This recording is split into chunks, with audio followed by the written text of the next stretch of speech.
நம் ஆண்டவர் இயேசு கிறிஸ்துவின் நாமத்தினால் மகிழ்ச்சியும் சமாதானமும் நம் அனைவரோடும் இருப்பதாக. 1 யோவான் 1:5-10 மற்றும் 2:1-2 முடிய. நாங்கள் அவரிடமிருந்து கேட்டறிந்து உங்களுக்கு அறிவிக்கும் செய்தி இதுவே: கடவுள் ஒளியாயிருக்கிறார், அவரிடம் இருள் என்பதே இல்லை. நாம் இருளில் நடந்து கொண்டு அவருடன் நமக்கு நட்புறவு உண்டு என்போம் என்றால் நாம் பொய்யராவோ, உண்மைக்கேற்ப வாழாதவராவோ.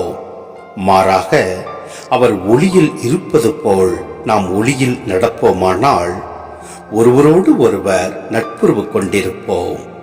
மேலும் அவர் மகனாகிய இயேசுவின் இரத்தம் எல்லா பாவத்தினின்றும் நம்மை தூய்மைப்படுத்தும். ஆனால் பாவம் நம்மிடம் இல்லை என்போம் என்றால் நம்மையே நாம் ஏமாற்றிக் கொள்வோம், உண்மையும் நம்மிடம் இராது. மாறாக நம் பாவங்களை நாம் ஒப்புக்கொள்வோம் என்றால் கடவுள் நம் பாவங்களை மன்னித்து குற்றம் அனைத்திலிருந்தும் நம்மை தூய்மைப்படுத்துவார். ஏனெனில் அவர் நம்பிக்கைக்குரியவர், நேர்மையுள்ளவர். நாம் பாவம் செய்யவில்லை என்போம் என்றால் அவரை பொய்யராக்குவோம், அவருடைய வார்த்தை நம்மிடம் இல்லை என்றாகும். என் பிள்ளைகளே, நீங்கள் பாவம் செய்யாதிருக்க வேண்டும் என இதை நான் உங்களுக்கு எழுதுகிறேன்.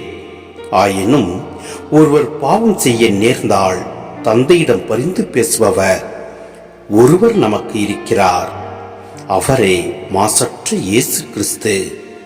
நம் பாவங்களுக்கு கழுவாய் அவரே.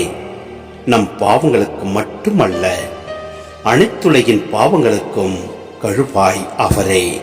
சிந்தனை: நாங்கள் பாவத்திற்கு அப்பாற்பட்டவர்கள் என்னும் நாண உணர்வு கொள்கை நிர்மமதை இங்கு கடுமையாக விமர்சிக்கப்படுகிறது. அம்மமதையினால் கிறிஸ்துவ சமூகத்தின் நட்புறவே விளைந்துவிட்டது.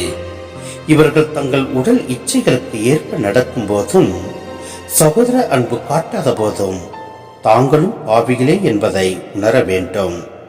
இவ்வாறு ஏற்றுக்கொண்டால் உண்மை அவர்களில் இருக்கும், கடவுள் மன்னிப்பும் அவர்களுக்கு கிடைக்கும். பாவம்தான் இறை உறவிற்கு முதல் எதிரி. எனினும் பாவம் யாரையும் விட்டு வைக்கவில்லை. சிலர் நாண உணர்வினால் தாங்கள் பாவத்திற்கு அப்பாற்பட்டவர்கள் என்று கூறி பாவத்தில் உழல்கின்றனர். பிறர் வலுவின்மையால் பாவம் செய்கின்றனர். ஆனால் மனிதர் நம்பிக்கை இழக்க தேவையில்லை. ஏனெனில் நமக்காக பரிந்து பேச இயேசு நமக்கு இருக்கிறார். யோவான் நற்செய்தியில் தூய ஆவி மேல் ஏற்றி கூறப்படும் இச்சொல் பரிந்து பேசுபவர். இங்கும் எபிரேயர் திருமுகத்திலும் இயேசு மேல் ஏற்றி கூறப்படுகிறது. எபிரேயர் 7:25 மற்றும் 9:24 நாம் பார்க்க முடிகிறது. இயேசுவே பாவங்களுக்கு கழுவாய் ஆகிறார். பலிகள் பாவங்களை போக்குவதாக மக்கள் நம்பினர். இயேசுவே பலியாகி நம் பாவங்களை போக்குகின்றார்.